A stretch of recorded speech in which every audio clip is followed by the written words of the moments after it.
My brother and I have been close since we were kids. Even after we became adults, until he got married, we often spent our weekends together. Years passed since he got married. One day, when I assumed he was living happily, I received a shocking message from him. "I'm being accused of an affair I know nothing about, and they're demanding compensation in the divorce court." It seemed that my sincere and earnest brother was being sued by his sister-in-law. I immediately headed to my brother's house. My name is Ava. I'm a 31-year-old woman working as a lawyer. After graduating from law school, I became a lawyer and now work at a prominent firm. I always struggled with studies, so it wasn't an easy journey to get where I am today.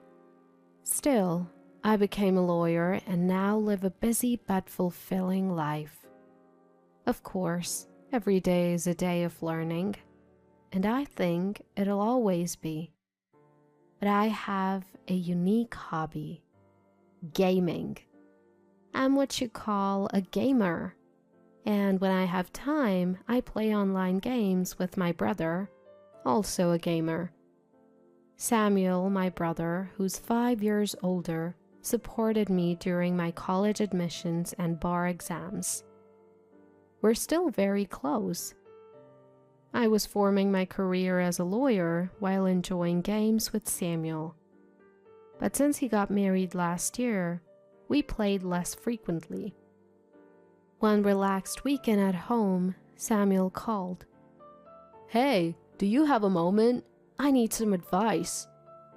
It was unusual for reliable Samuel to ask for guidance.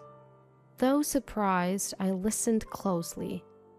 "Lately, my wife's been acting strange. She's out often and sometimes doesn't come home at night. I hope I'm just overthinking."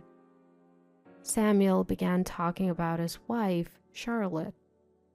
He said she often wasn't home when he returned from work, and sometimes didn't come home at all without notice.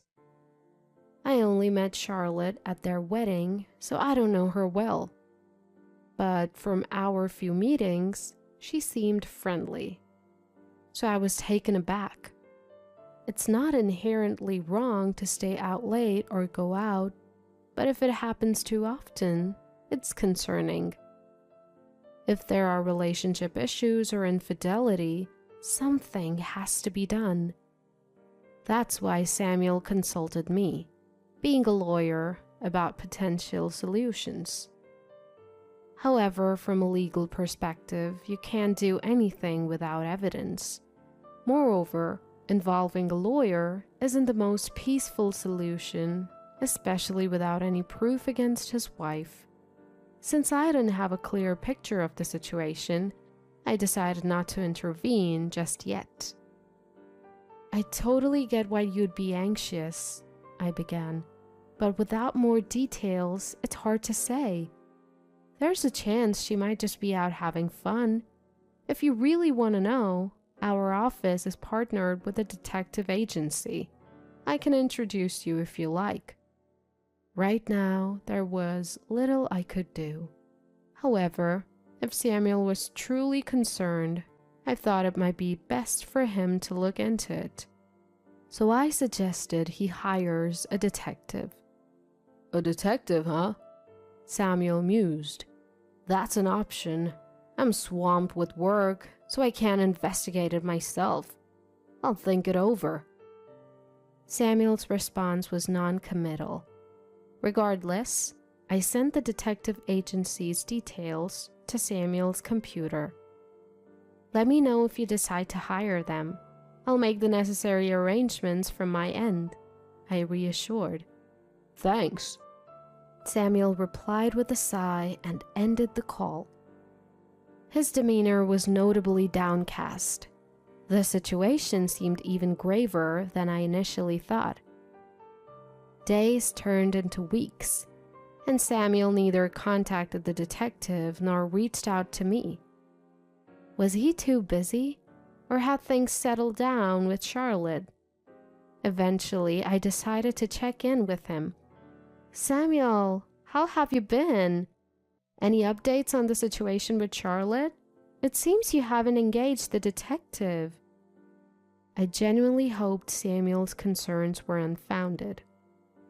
However, from his tone, it was evident that things weren't great. "It's not resolved," he admitted gloomily. "I considered hiring the detective, but Charlotte manages our finances, my salary, everything. I can't afford the detective's fees." Samuel explained the situation in a somber tone. Despite feeling helpless, Charlotte's behavior hasn't changed, and it seems he's been living with anxiety for several months. "I get it. Hiring a detective can be pretty expensive." Samuel's allowance wouldn't nearly cover the investigation fees. Hearing Samuel's disheartened voice made me feel heavy-hearted as well. "All right, I'll help out. Let me see what I can do from here, so don't be too down, Samuel." I owed him big. I thought of this as an opportunity to repay a favor and told Samuel so. I wanted to alleviate Samuel's worries, even if just a little. I asked Samuel to wait a bit and ended the call for the day. A few weeks later, I stumbled upon some unsettling information about Charlotte. Before I could share it with Samuel, he called, sounding more frantic than ever. "Is everything okay?" "Something's come up," he blurted out. I braced myself for what Samuel would reveal next. "Charlotte is threatening to sue me for alimony based on false allegations of infidelity. She even has a lawyer demanding compensation for our pending divorce, claiming they'll proceed legally if I don't pay." It sounded like Samuel had been ambushed by Charlotte and her lawyer, with unexpected demands. He explained that he had secretly called me during a break from their intense discussion. Hearing this, I was at a loss for words. I knew Samuel wasn't the type to cheat. Samuel himself probably has no idea at all. That's why he's saying it's fabricated. So, Charlotte is claiming compensation in the divorce trial based on a non-existent affair story about Samuel. Samuel is genuinely a good person who is kind to everyone. Having seen many victims of scams and frauds at work, I was always worried about good-hearted Samuel. I often wondered if he might someday be deceived. But I never imagined this deception would come from his own spouse. "So, what's the situation? What's the other side saying? I mean, Samuel isn't having an affair, so this claim seems far-fetched." Given that he had received a call in the middle of our conversation, it was uncertain when Samuel might be taken back. I needed to learn as much as possible about Samuel's situation in this brief time, so I quickly pressed Samuel for details. He shared that someone had snapped a photo of him during a business meeting with a female colleague, and now they were using it as proof of an affair. In the photo, both of them were dressed professionally, and the location wasn't suggestive in any way. It was clear they were forcibly trying to frame it as evidence of infidelity. There were a few things that struck me as odd at this point, specifically the approach of the opposing lawyer. A lawyer is a professional after all. They wouldn't do anything to harm their client's interests. If it's a case of infidelity, they'll do their utmost to reduce the compensation amount in a divorce trial if their client is the one having the affair. If their client is the victim, the lawyer's job is to claim the maximum compensation. But demanding compensation based on such flimsy evidence was highly suspicious. If they truly studied law, then they're a truly terrible lawyer. If such unreasonable demands were met, anyone could make wild compensation claims. There was no need to accept such an absurd request. As a family, I couldn't stand by and do nothing. "Samuel, I'm coming over right now. Don't answer anything they say until I get there. Just stay put and wait for me." I decided to step in as Samuel's lawyer and talk to Charlotte and her lawyer. From lounging in my casual clothes, I quickly changed into my suit, shifting into work mode. I called a taxi and headed to Samuel's house as fast as I could. Upon arrival, I took a deep breath and rang the doorbell. It was Samuel who answered, and he welcomed me inside. Heading to the living room, I found Charlotte sitting next to an unfamiliar man. This man seemed to be Charlotte's attorney. Both of them looked at me in surprise. "Sister-in-law, it's been a while." I greeted Charlotte briefly and then introduced myself to the man beside her. "Nice to meet you. I'm Ava, an attorney. I'm here today representing Samuel." At my words, both Charlotte and her attorney looked shocked. "What? Ava? A lawyer? You're joking, right?" Charlotte mumbled, exchanging a quick glance with the man beside her. It's understandable that she was taken aback. She had no idea that I practiced law. I had been approached for free consultations and mentioned behind my back, leading to past troubles.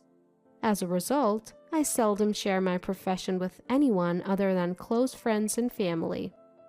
Of course, that includes relatives too. Samuel understood my sentiments, so he never mentioned my job to Charlotte. That's probably why she was so surprised to see me step in as a lawyer. Charlotte controlled Samuel's income. He wouldn't have the means to hire a lawyer under normal circumstances. Perhaps she thought Samuel would be defenseless and took this opportunity to make her claims. Silently seated were Charlotte and her attorney. As I was pondering the next move, Charlotte's supposed lawyer spoke up. "I don't care if you're a lawyer or not. Your brother cheated. He should obviously pay compensation, right?" Beside him, Charlotte nodded in agreement. Did they genuinely believe they could win compensation in a divorce case with that? "What do you have as evidence of this alleged affair?" While I could never believe any tales of Samuel's infidelity, the two kept insisting even after I arrived.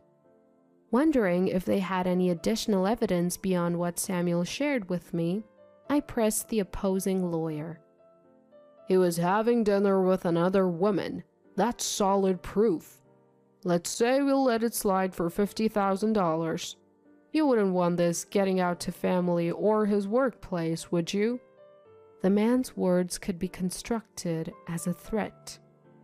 I almost chuckled, demanding $50,000 based on such a flimsy accusation.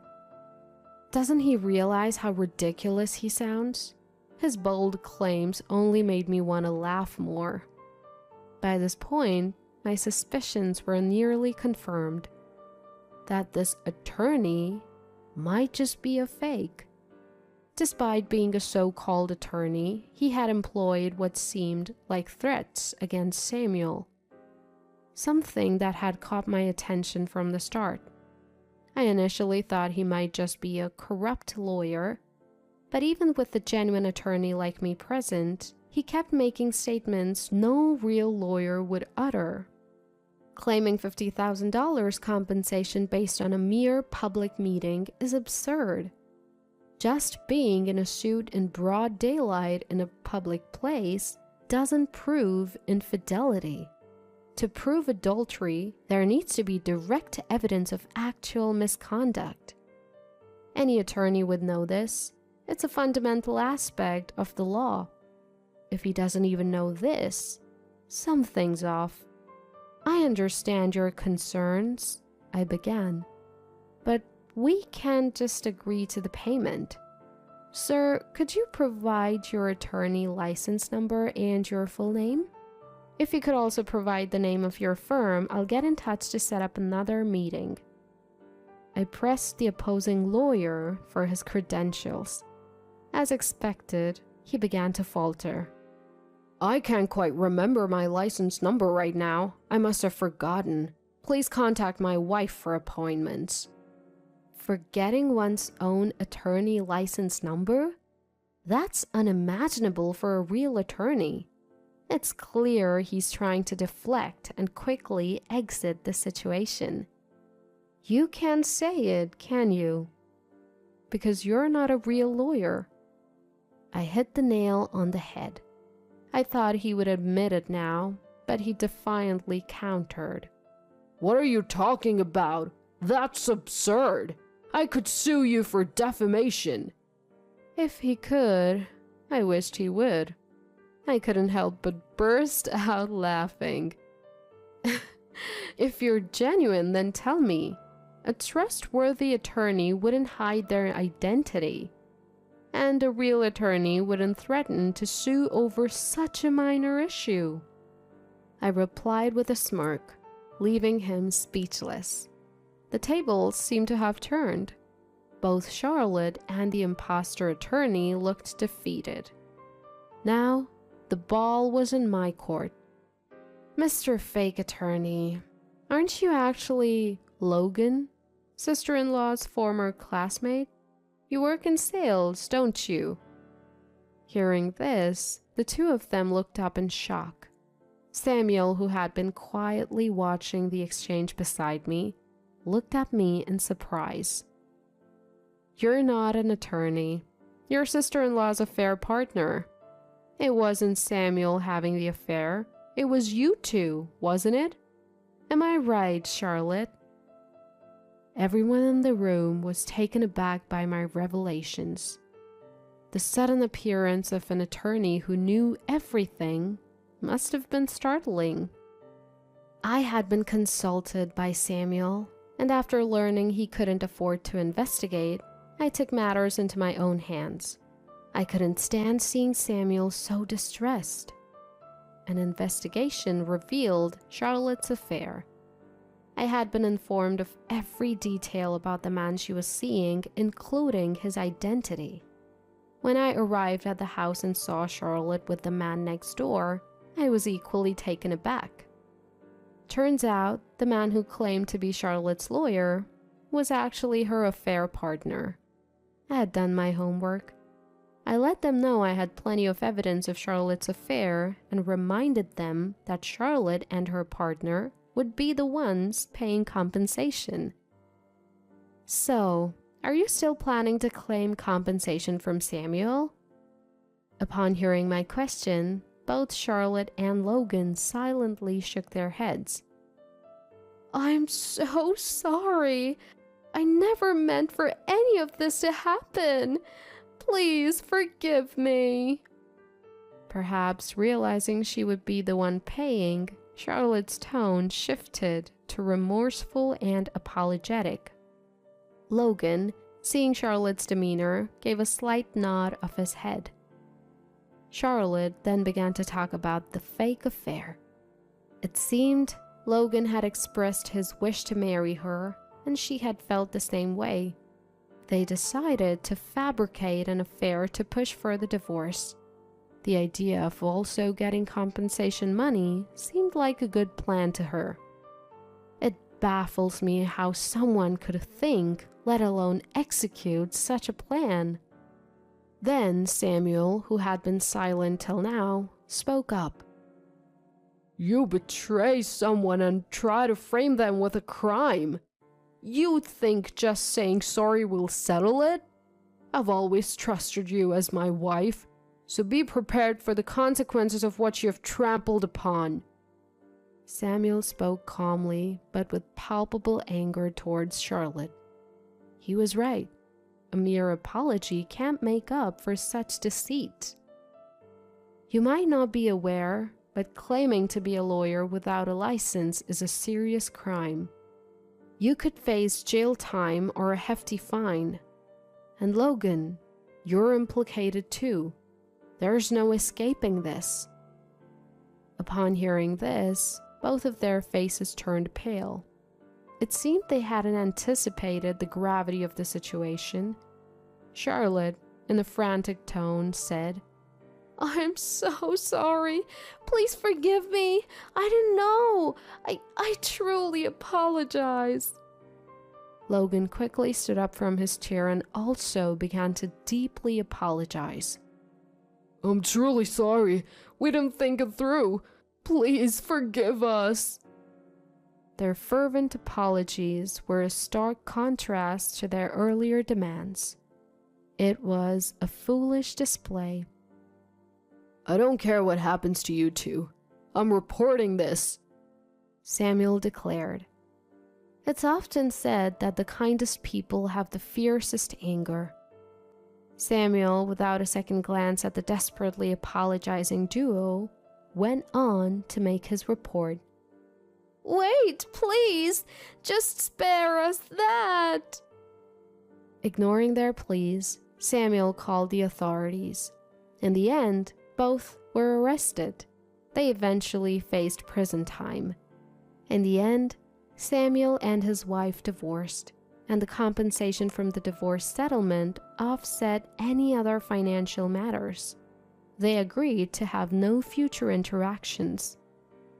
Charlotte was left without any defense, reduced to just tears. They tried to benefit by deceiving others and falsely accusing them. It was indeed a case of facing the consequences of their own actions.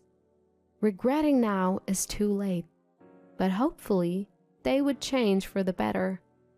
After the divorce, Samuel seemed to have regained his old spirit. Ever since getting married, Samuel and I have been enjoying online gaming, something he had set aside for a while. After the whole divorce debacle with Charlotte, Samuel moved out of the room they shared and started anew in a different place, trying to shift his feelings and begin a fresh chapter. For a while, he seemed to have lost trust in people and kept his distance. But lately, I've noticed he's been slowly venturing out for meals with friends. Once Samuel feels a bit more settled, I'm thinking of introducing him to some of my trustworthy friends. More than anything, after all the hurt he's been through, I want Samuel to find happiness.